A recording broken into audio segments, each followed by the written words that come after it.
Estamos celebrando el Día Mundial de la Filosofía. Es una excelente oportunidad para revisar las enseñanzas que nos han dejado los grandes filósofos a lo largo de la historia. Usualmente pensamos que Oriente y Occidente tienen perspectivas muy opuestas acerca de la vida y cómo enfrentarla. Pero si vemos un poquito más a fondo, podremos encontrar que en Oriente y Occidente hay puntos de unión. Para ello traemos hoy algunas ideas de los grandes maestros Platón y Confucio. Hablemos de los puntos de unión. Comencemos con Confucio. Confucio, el nombre real de Confucio es Con-Cui. Nosotros lo conocemos mayormente como Confuse o Maestro Con, nombre que resalta la importancia de Confucio en la historia de China. Él nació en el año 551 a.C., en el estado de Lu. Él nace en una familia noble, en una época marcada por luchas entre estados feudales, un momento donde las tradiciones y los ritos habían perdido por completo su sentido moral. ¿Y Platón? Platón nace en Atenas en el año 429 a.C. aproximadamente. También nace en una ciudad que está sufriendo los embates de la corrupción, con políticos que no siempre están viendo por su pueblo, sino más bien por sus propios intereses. Él nace en una familia de alta nobleza que está sumamente involucrada en la política. Y sabemos que su nombre no era Platón, sino Aristócles. Platón era el apodo que le puso su entrenador de lucha por los hombros tan anchos que tenía. Uno de los puntos cardinales para Platón es el tema de la educación. Para él, este sistema educativo debe desarrollarse a lo largo de la vida. Una persona necesitará herramientas no solo en la infancia y en la adolescencia, sino también en la adultez y sobre todo en la vejez. Dice Platón que la educación es un educir, sacar de adentro lo que la persona ya intuye, ya sabe. Y el sistema que él propone ayudará a todos a encontrar lo que ya tienen dentro. Este sistema lleva dos elementos principales: música y gimnasia. La gimnasia es para desarrollar el cuerpo, pero no solamente los músculos, sino todos los elementos que apoyan el funcionamiento de nuestros cuerpos. Y además de eso, en la música se desarrollan todas las artes que las musas inspiran, con lo cual se desarrolla el alma de la persona. Y así, con un cuerpo y un alma armonizados, se puede llegar al objetivo que Platón plantea para la educación: ciudadanos útiles, responsables y felices. Confucio está en línea con estas ideas. El enfoque educativo de Confucio era formar personas de bien, personas moralmente superiores, que sobresaliesen no solo por sus conocimientos, sino también por su virtud. El sistema educativo de Confucio se basaba no solo en memorizar, como era muy usual de la época, sino también de la comprensión de los 5 clásicos, libros históricos de China. Esta base se utilizó para exámenes imperiales y para el sistema educativo de China por muchísimos años. Como Platón, para Confucio, la educación debía guiar el carácter moral y no solamente quedarse en conocimientos, sino también ponerlos en práctica. De hecho, poner en práctica para Platón es virtud, ser una persona virtuosa. ¿Y eso qué significa? Platón nos explica que la virtud es la justa medida. Es estar ni en el exceso ni en la carencia, sino en el equilibrio que te permite avanzar en todos los aspectos de la vida. Entonces, la virtud no es una cuestión simplemente de ser bueno o malo, sino de que tu vida sea una vida equilibrada. Él dice que a través de esto vas a poder llegar a un concepto de bienes superiores, que son todas aquellas cosas que en el fondo todos los seres humanos estamos buscando. Todos anhelamos un bien superior, algo que no se acabe. Esas cosas que sean más permanentes, que no se acaben en pocos días. Él dice, eso es la virtud, esa es la justa medida, y para alcanzarla necesitas trabajar una armonía en ti, que sería esta práctica.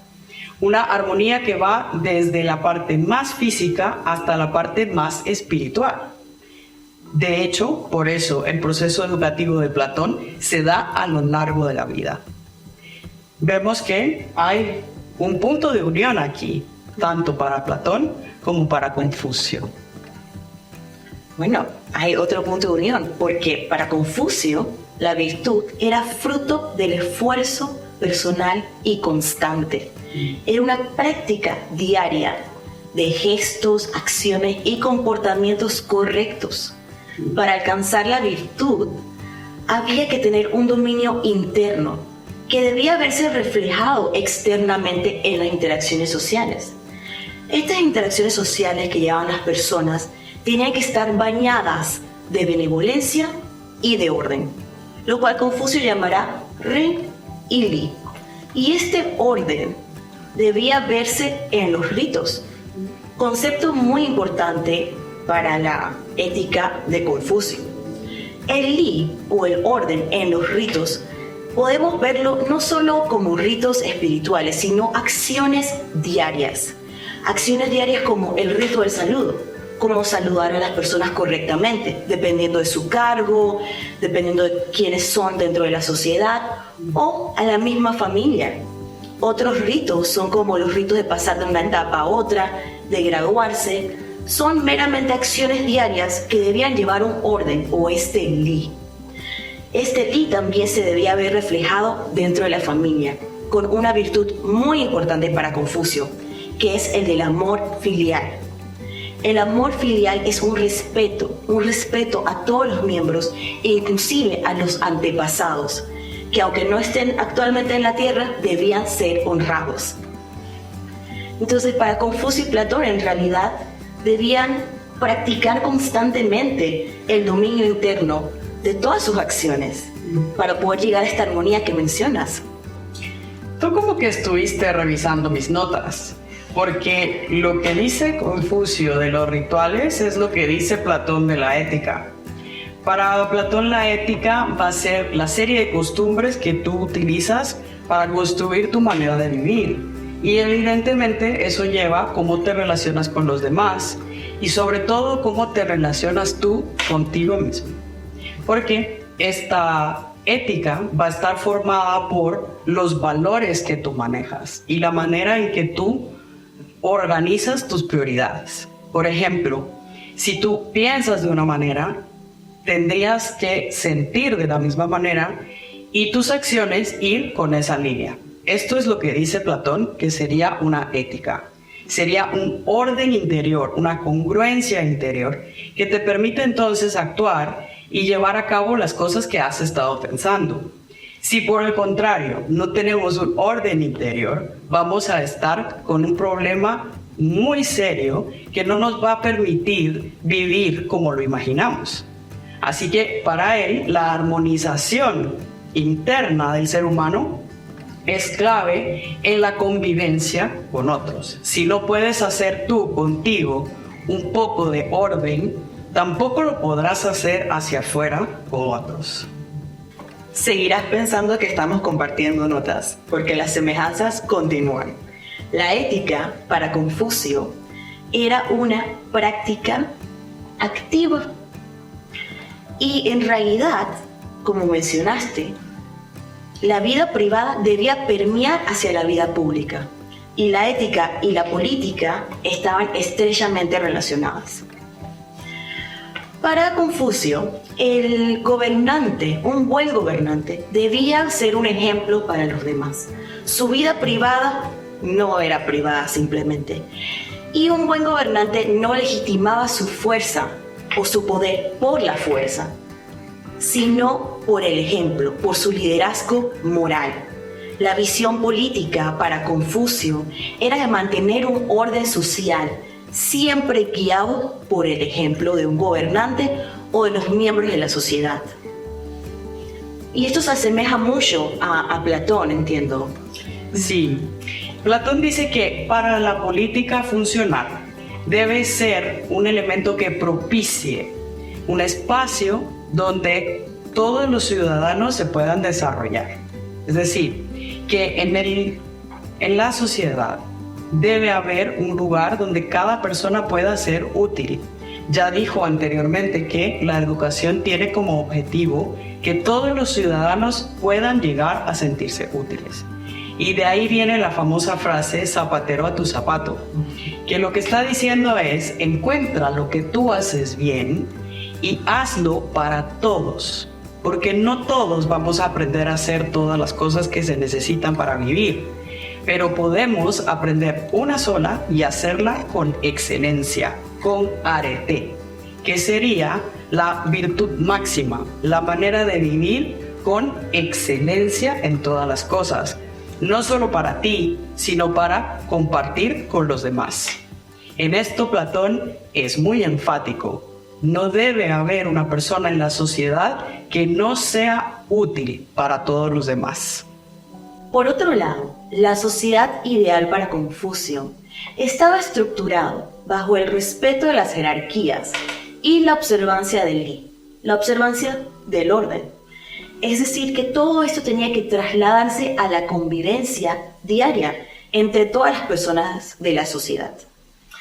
Por ejemplo, en la escuela que fundó Confucio, sus discípulos tenían una gran admiración y respeto por Confucio, por su maestro que él estaba enseñando. Y a su vez, Confucio tenía un gran respeto y admiración por sus discípulos. Los discípulos en verdad estaban formados para ser personas muy atentas dentro de la sociedad, siempre brindando apoyo a las personas mayores o jóvenes o cualquier persona que pudiese necesitarlo. Así, este comportamiento social daba una correcta convivencia y siempre guiado por el ejemplo. Confucio en realidad enseñaba el respeto para poder llegar a una justicia, para poder llegar a una armonización dentro de la sociedad. Este ejemplo debía ser liderado por un gobernante virtuoso, lo cual era clave para una estabilidad social. Confucio enseñaba un concepto, hombre-hu, lo cual era un líder que llevaba sus enseñanzas con benevolencia y sabiduría. Este concepto Confucio no se lo enseñó solamente a sus discípulos, sino también como consejero de varios gobernantes, lo llevó para poder evitar más luchas entre los diferentes estados feudales.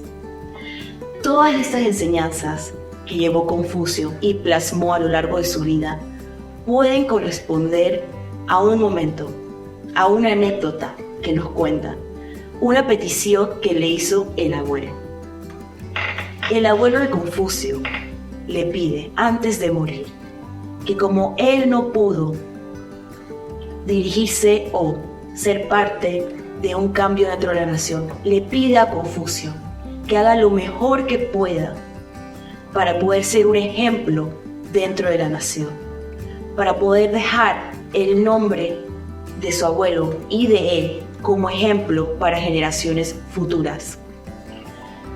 Confucio llevó esto a su corazón y lo podemos ver a lo largo de su vida, cómo honró la voluntad de su abuelo. Es curioso, porque también en la vida de Platón hay uno de sus antepasados que lo marcó enormemente. También en la vida de Atenas, Solón fue un gran legislador que está en la línea materna de Platón. Y esto, en definitiva, inspiró a nuestro filósofo a buscar el bienestar de lo que veía a su alrededor. Para Platón, la sociedad se forma cuando un grupo de individuos se unen en la búsqueda de un objetivo en común. Este objetivo debe estar claro y debe ser común para todos. Todos deben estar de acuerdo en que eso es lo que quieren lograr y no deben perder nunca de vista este elemento. Eso servirá también para que la persona que dirija esta sociedad tenga claro lo que deben buscar. Platón dice que este gobernante ideal, poco como lo propone Confucio, se llame Aristos, es decir, que sea un príncipe filósofo. Y ya aquí nos está diciendo lo que este príncipe tiene que hacer. Tiene que vivir en la búsqueda del conocimiento. Tiene que estar en la constante búsqueda de cómo plasmar esa meta que todos quieren lograr. Pero no debe quedarse ahí. Este príncipe filósofo tiene que llegar a ser sabio. Tiene que encontrar algunas respuestas de esas grandes preguntas que tienen todos los individuos. Y una cuestión muy difícil que Platón le pide a Aristos es que sea una persona que haya trascendido su egoísmo. Es decir, que si va a tener un gran poder, pueda estar ahí sin buscar sus propios intereses, sino usar todas las herramientas que estén a su disposición para el bien de los miembros de esa sociedad. Y uno de los pilares que este Aristos debe lograr es que la educación sea una realidad para todas las personas que compongan ese grupo. Con una sociedad de individuos educados, es inevitable que se llegue a cumplir la meta que están buscando. Vemos así que en todos estos elementos, estos dos filósofos, aparentemente opuestos por Oriente y Occidente, en realidad tienen muchos puntos en donde nos enseñan cómo un mundo nuevo y mejor es posible, cómo esta sabiduría se puede compartir. Pensamos en algún momento que estabas viendo mis notas, o tal vez tú pensaste que yo estaba viendo las tuyas, pero en realidad ellos están hablando de lo mismo.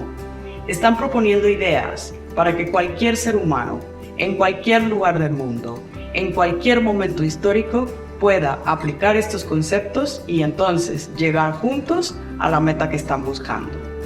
Solo nos resta decir: ¡Feliz Día Mundial de la Filosofía!